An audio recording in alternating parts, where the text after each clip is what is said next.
I stood motionless before the entrance to the grand ballroom of the Plaza Hotel in New York, my hands clutching the simple navy blue dress I'd chosen after hours of deliberation. Crystal chandeliers hung overhead, their sparkling light cascading down like a shower of stars onto the elite crowd, the wealthiest people in this city. They laughed loudly, exchanging quick, performative cheek kisses and stories about stocks wrapped in a veneer of polite small talk. Julian, my husband, placed a hand on my back, a gentle gesture as if to say everything would be fine. But then that hand disappeared as Camille Grayson, my future sister-in-law, approached with a shimmering glass of champagne in hand, her perfectly manicured nails a work of art. "I thought you wouldn't make it, Marley," she said, her thin smile curving upward but carrying no warmth in her ice blue eyes. I knew she didn't mean it. Julian had texted her our arrival time from the car, and I'd bet she'd read that message a dozen times to plan her next move. "Couldn't miss it," I replied, my voice trembling slightly despite my efforts to stay composed.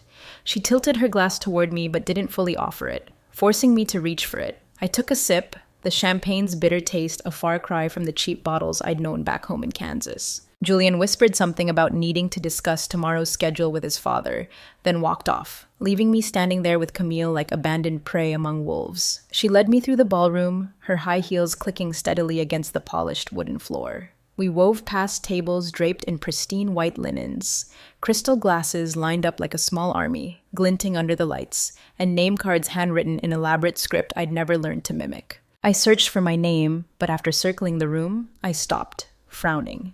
"Strange," I said, my voice soft but my mind starting to spin. "It seems there's no seat for me." Camille turned, tilting her head, then leaned in close, her warm, wine-scented breath brushing my ear. "Only important guests get seats at a Grayson Pierce event," she whispered, loud enough for a few nearby heads to turn. My cheeks burned as if I'd been slapped in front of 100 silently judging eyes. I wanted to retort, but the words caught somewhere in my throat. Julian reappeared holding a fresh glass of champagne, his eyes darting between me and Camille as if trying to read the situation. "What's going on?" he asked, his tone calm but laced with concern that I might ruin the mood. "There's no seat for me," I said, my voice faltering despite 3 years of navigating his family's power games. I was still surprised every time they pulled something like this, as if I'd never learned to accept it. "Don't make a big deal out of it, babe," he replied quickly, his hand brushing my back but lacking the weight of real comfort. "We'll figure it out." He flashed an awkward smile at Camille, then turned to chat with a man in a suit nearby, leaving me standing in the opulent room, feeling like an outsider in my own life. Out of the corner of my eye, I noticed an older man, Donald Weston, standing in the corner of the room. He watched us, his face impassive but his sharp eyes calculating something. I'd met him years ago, back when I was a poor scholarship student, standing on a stage debating business ethics. Julian had approached me after that event, complimenting me for being different, for daring to criticize a major corporate takeover. Now, watching Weston from a distance, I wondered if he remembered me or if I was just another faint shadow in this world where everything had a price and I had nothing to sell. Camille turned away, resuming her role as the queen of the event, while I stood there, the champagne growing cold in my hand, trying to keep my back straight even though inside I was shattering piece by piece. That night, I stood outside Gregory Grayson's study, my father-in-law, in the lavish mansion his family called home. Golden light spilled through the crack under the door into the hallway, and I heard Julian's voice, hesitant, lacking the confidence he usually flaunted in office meetings. "She's been patient, Dad," he said, as if negotiating a deal no one wanted to sign. "Maybe we should reconsider." Gregory's voice cut through the air like a blade, sharp and immediate. "Patience doesn't make her fit, Julian. Once the Pierce deal is done, you can find someone better, someone who actually belongs in this world." I froze, my breath catching in my chest. Julian fell silent for a moment, then asked, his voice quieter, "What about after the wedding? No one would notice if Marley disappeared, right?" The chair creaked as it swiveled. Ice clinked in a crystal glass, the familiar sounds of the Grayson household when they discussed business. "Camille understands the situation," Gregory replied. "We've already talked it over." Of course they had. They always planned, always calculated, and I was just a number on their balance sheet, a cost to be written off when I outlived my usefulness. I stepped back, my feet soft on the thick carpet so no one would hear, my heart pounding as if it might burst through my chest. 3 years of marriage, and this was what I got. A temporary role, a diversity project for the Graysons to flaunt to the press and investors. I escaped to the terrace, the New York night wind cooling the burning heat on my face. Boston could be cold, but New York was ruthless in its own way. It didn't care who you were, only what you owned. Jade Weston appeared beside me, her green eyes glinting under the streetlights. She was Donald Weston's daughter, a billionaire with major sway in finance circles, and the only person here who'd ever spoken to me without intending to stab me in the back. "My dad's about to pull out of the Grayson deal," she said, her voice light but firm. "He doesn't like how they play this game, especially Camille." I looked at her, trying to stay composed. "Why would he tell you that?" Jade shrugged, a faint smile flickering. "He likes you. Says you've got principles. Unlike them." I glanced through the glass door, watching Camille laugh loudly beside Julian, his hand resting lightly on her shoulder like the perfect brother. They looked like an ideal family portrait if you didn't know what went on behind the frame.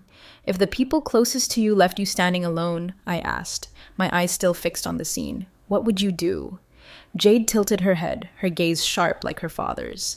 "I'd pick the right moment to act," she said, "and I never miss." Her words echoed in my mind as I returned to the bedroom, where Julian was already fast asleep after his third whiskey. I opened my laptop in the corner of the room, the one spot he never entered, dismissing it as cramped. In truth, it was the only place in this house that still felt like mine. I pulled out a stack of documents from the bottom drawer, financial reports, articles about the Grayson Pierce deal, and an old news clipping I'd found online the time Camille publicly mocked Donald Weston's charity fund in the Wall Street Journal, calling it a sentimental game for a rich old man. I started typing, digging into databases Julian didn't know I still had access to from my university group project days. Each piece of information was a brick, and I was building a wall not for defense, but for a counterattack. Jade texted me at midnight. "What do you need from me?" I replied. "Everything you know about the Graysons, especially what Camille did to your dad." The phone went silent for a moment, then she texted back, "You're playing big. I like it." I smiled in the darkness, feeling for the first time in months like I wasn't their puppet anymore. I didn't know exactly what I'd do with this pile of information, but I knew one thing. If they wanted me gone, I'd make sure they paid a price before I left. Camille's engagement party took place in the grand ballroom of the Plaza Hotel, where crystal lights and expensive laughter blended into a symphony of extravagance. I stood in the corner, my navy blue dress now feeling like a shell too thin to hide the truth within. Gregory Grayson raised his glass, his voice booming with pride. "Today isn't just the union of two people, it's the Grayson-Pierce alliance, the future of American finance." The crowd applauded, polite smiles blooming like spring flowers on Fifth Avenue. I watched Julian standing beside Camille, his hand resting lightly on her shoulder, his eyes gleaming with faith in the family empire. But in my pocket, my phone buzzed softly, a message from Donald Weston. "It's done. 11 p.m., check the news." I'd called him the night before, my voice low but steady over the line. "If you're pulling your investment, do it when they're at their most smug, right in the middle of the party." He chuckled, a deep sound like a chess player spotting the winning move. "Timing is everything, Marley. You remind me of Jade when she was younger, gutsy, and sharp." I didn't reply, just said, "Thank you," and hung up. Now, as the clock struck 11, I stood there gripping my champagne glass tightly, waiting. Suddenly, everyone's phones in the room went off at once, like an off-key orchestra interrupting Gregory's speech. Camille snatched the phone from Julian's hand, her eyes widening, her face draining to a ghostly white as she read the Bloomberg headline. "Weston pulls all funding from Grayson Holdings, major investors follow." Her champagne glass slipped from her fingers, crashing onto the wooden floor with a sharp shatter, crystal shards scattering like fallen stars. The room erupted into chaos. Gregory shouted, his voice cracking with rage, "Call Donald now, beg if you have to. Tell him he can name his price." Julian stumbled, frantically dialing numbers, his face ashen as he whispered, "No one's picking up, no one will answer." I stepped forward, my voice calm, slicing through the panic like a thin blade. I could try reaching him. Mr. Weston and I spoke recently. 5 pairs of eyes snapped toward me. Gregory lunged forward, grabbing my arm, his fingers digging in painfully. "What did you say to him?" he roared, his breath thick with whiskey and desperation. "Anything," he lowered his voice, almost pleading. "Tell him to name a price. I'll pay it." I looked down at his hand, my gaze icy until he let go, then turned to Jade, who stood near the glass door. She gave a subtle nod, a quiet signal that we were both watching this drama collapse. Donald Weston walked into the room at that moment, his demeanor calm, like a man who'd just won a high-stakes game without showing his ace. He raised his champagne glass, his gaze meeting mine across the chaotic crowd, then took a small sip, a private toast between two people who understood each other. Camille screamed at Julian, "Fix this! Call Goldman, tell them it's a misunderstanding." But he just shook his head, his face pale as the pearl-colored napkins on the table. "They're selling off," he whispered. "The stock's down 20 points already."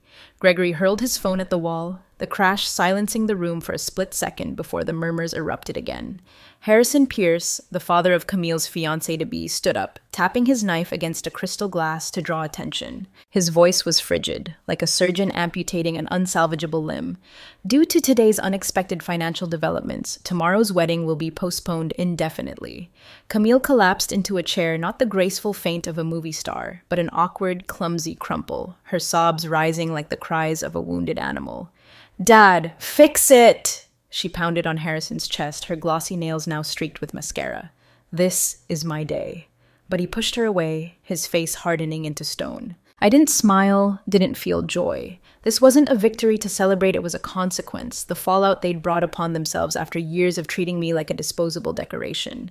Julian found me through the crowd, his eyes finally seeing me, as if realizing for the first time that I wasn't the puppet he'd assumed. "Marley," he started, but I turned away, stepping out onto the terrace. The night wind swept through, carrying the smell of exhaust and the blare of horns from the New York streets below. Jade followed, standing beside me in silence. "You did it," she said. I nodded, my gaze distant, not out of hate, because I deserved better. Through the glass, I watched the Grayson family unravel, no longer a powerful dynasty, but mere fragments of shattered pride. A year later, I sat in a small office in Portland, Oregon, morning sunlight streaming through the large window, casting long streaks across the oak floor.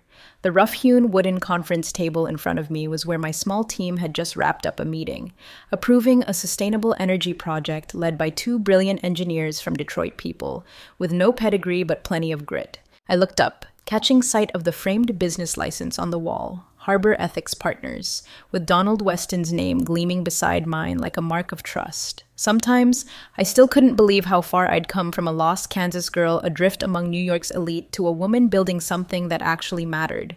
The Grayson family was now a ghost of its past. Gregory had retired in disgrace, citing health reasons in the financial papers, though everyone knew his empire collapsed due to his own missteps. Camille had moved to Austria, taking some vague job the Pierce family forced on her to escape the scandal's fallout in the US. Julian lost his board seat after an emergency meeting right after the engagement party, now just a forgotten name in minor articles. Their Greenwich mansion, once a symbol of opulence, sold at a 60% discount to cover debts. A photo of Gregory in the New York Post showing a man aged a decade, shoulders slumped beside stacks of cardboard boxes. Julian sent me an email a few months ago, subject line closure, but I didn't open it. Some doors are meant to stay shut forever. I stood on the stage at the first-generation scholarship orientation in Portland, the spotlight hitting me like it did years ago when I presented my essay on business ethics. Before me were hundreds of young faces, students like I once was, humble origins, eyes alight with ambition. A girl asked, "How do you survive in a world that doesn't welcome people like us?" I smiled, my voice steady. I spent years trying to squeeze into a table that wasn't set for me. But real strength came when I built my own where I make the rules. The applause started softly, then swelled into a warm wave. As I stepped down, a sense of peace washed over me, not from bringing anyone down, but from rediscovering myself. That night, I sat on my porch, the finished plan for a community financial education program lying on the table. My phone lit up with a text from Donald Weston. Ready to change the world yet? I gazed at the starry sky, so different from the dazzling towers of New York that once suffocated me. "I already have," I whispered into the cool air. The day before, I'd signed an investment deal for the Detroit Engineers Energy Company, and next week my foundation would announce a grant for a children's hospital, funded by the auction of Camille's seized jewelry collection. The doorbell rang, and my friends Lynn, Aisha, Michael stepped in with balloons and a homemade cake. "Your birthday's 2 days away, but we know you're busy, so surprise," Lynn grinned, hugging me. They sang happy birthday, terribly off-key, but I blew out the candles amid warm, uncalculated laughter. On my desk, I left a newspaper clipping about the Grayson mansion sale and a postcard Camille sent from Austria. Sometimes I wonder if it was all worth it, CG. I didn't reply. Beside it was the simple silver bracelet I'd bought myself after taking off my wedding ring, no diamonds, no family crest, just a promise I made to myself. Standing on the porch as dusk settled, I took a deep breath, feeling freedom for the first time after 3 years trapped in the Grayson world. Revenge wasn't watching them fall, though that happened too. It was standing tall, living true to myself, and building a life that didn't need their approval. The night breeze carried the scent of lavender from the small garden I'd planted. I smiled. I was no longer the girl standing outside the ballroom. I was Marley, and I'd found home, not a place, but myself.